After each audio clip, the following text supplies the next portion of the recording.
प्यारे बच्चों, अभी हम अति परवलय पर आधारित एक्सरसाइज 11.4 शुरू कर रहे हैं। और एक्सरसाइज 11.4 में कहा है क्वेश्चन नंबर 1 से क्वेश्चन नंबर 6 तक बिल्कुल एक से ही क्वेश्चन है। और आपसे इन 1 से लेके 6 तक क्वेश्चन में शीर्षों के निर्देशांक, नाभियां, उत्केंद्रता और नाभिलंब जीवा की लंबाई पूछी गई है। ठीक है, तो सभी क्वेश्चन इसी तरह से आपको करने हैं।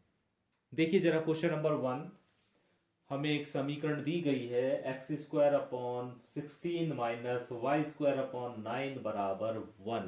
हमें खुद पहचान करनी है कि ये कौन से प्रकार के अति परवलय की समीकरण है।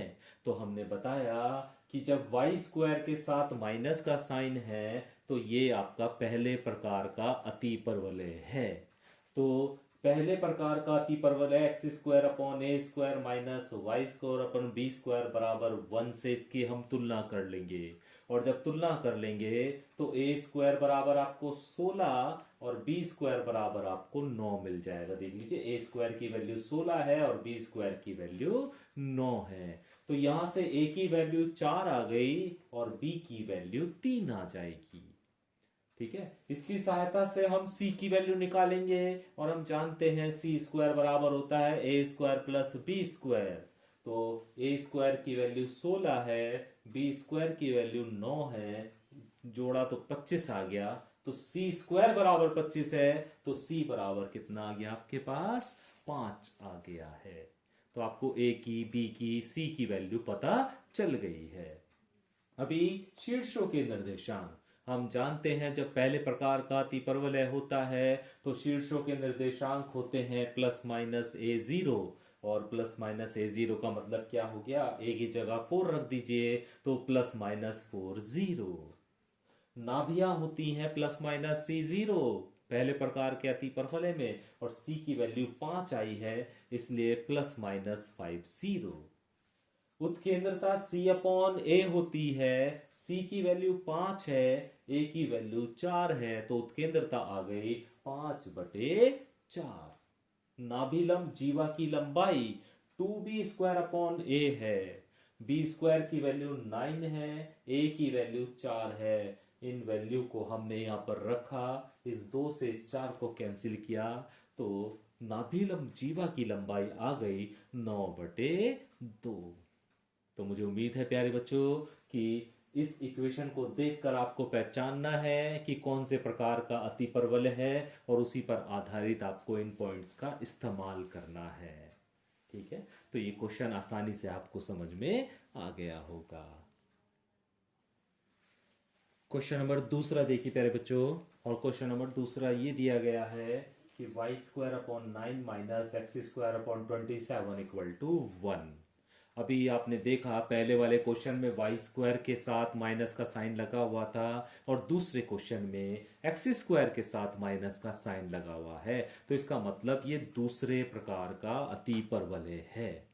तो जब दूसरे प्रकार का अति परवलय है तो प्यारे बच्चों, अगर उसमें कुछ करेक्शन है, अति परवलय का जो समीकरण बताया ना मैंने आपको, दूसरे प्रकार का अति परवलय का जो समीकरण है वो इस तरह लिख लेना। अगर उसमें कुछ गलती हो गई है तो उसे सही कर लेना। आप ये समीकरण आप लिख लेना, इससे आसानी हो जाएगी आपको। माइनस का साइन लगा देना, minus x² upon a² plus y² upon b² बराबर 1 है ना। दूसरे प्रकार का जो अति परवलय है उसका जो समीकरण हमने लिखा है वो इस रूप में लिख लीजिएगा, है ना। या वो लिखा होगा, क्या लिखा होगा? y² अपॉन a² लिखा होगा शायद ना, तो उस a² की जगह b² करना है, y² upon b² minus x² upon a²।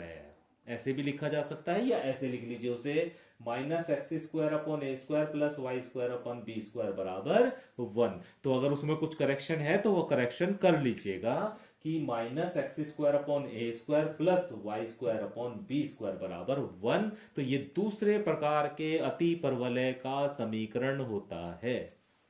ठीक है, अभी हम इस समीकरण को इस तरह लिख लेंगे, माइनस वाले पद को पहले लिख लिया और इस प्लस वाले पद को बाद में लिख लिया और इसकी तुलना इससे कर दी। और जब तुलना करोगे तो ए स्क्वायर की वैल्यू 27 आ गई और बी स्क्वायर की वैल्यू 9 आ गई। ए स्क्वायर की वैल्यू 27 है तो ए की वैल्यू 3√3 आएगी। बी स्क्वायर की वैल्यू 9 है तो बी की वैल्यू 3 आ जाएगी। सी स्क्वायर हम जानते हैं ए स्क्वायर प्लस बी स्क्वायर होता है। ए स्क्वायर का मान है 27 और बी स्क्वायर का मान है 9 और ये बराबर 36, तो सी का मान आ गया आपके पास 36। ठीक है, अभी फिर हमें दूसरे प्रकार का जो अतिपरवलय है उसके हमें जो भी दिए गए पॉइंट्स हैं उसके बारे में बताना है, जैसे शीर्षों के निर्देशांक। तो दूसरे प्रकार का जो अतिपरवलय है उसके शीर्ष होते हैं 0 प्लस माइनस बी। बी की वैल्यू आपको पता ही है 3 है तो शीर्ष हो गए 0 प्लस माइनस 3। इसी तरह नाभियां होती हैं 0 प्लस माइनस सी। सी की वैल्यू भी आपको पता है 0 प्लस माइनस 6। उत्केंद्रता सी अपॉन बी होती है ना। दूसरे प्रकार के अतिपरवलय में उत्केंद्रता सी अपॉन बी होती है। सी की वैल्यू 6 है, बी की वैल्यू 3 है, तो हल करा तो 2 आ जाएगा। इसी तरह नाभिलंब की जीवा 2a स्क्वायर अपॉन बी होती है। ए स्क्वायर की वैल्यू 27 रख दीजिए, बी की वैल्यू 3 रख दीजिए, हल कर लीजिए तो नाभिलंब जीवा की लंबाई आ जाएगी आपकी 18।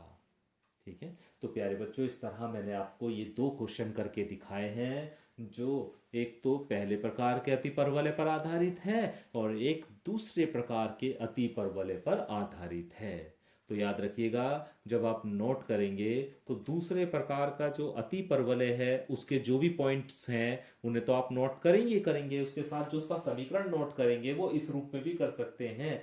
वहां पर हमने लिखा है y square upon a square minus x square upon b square लिखा है ना। उसे थोड़ा सा चेंज कर लीजिएगा, उसमें आप समीकरण को ऐसे लिखिए minus x square upon a square plus y square upon b square बराबर 1। इस रूप में आप उस समीकरण को लिखिएगा। दूसरे प्रकार के अतिपरवलय का समीकरण जब आप लिखेंगे पॉइंट्स उसके वो ही रहेंगे, बस समीकरण में थोड़ा सा मैंने इसमें परिवर्तन किया है।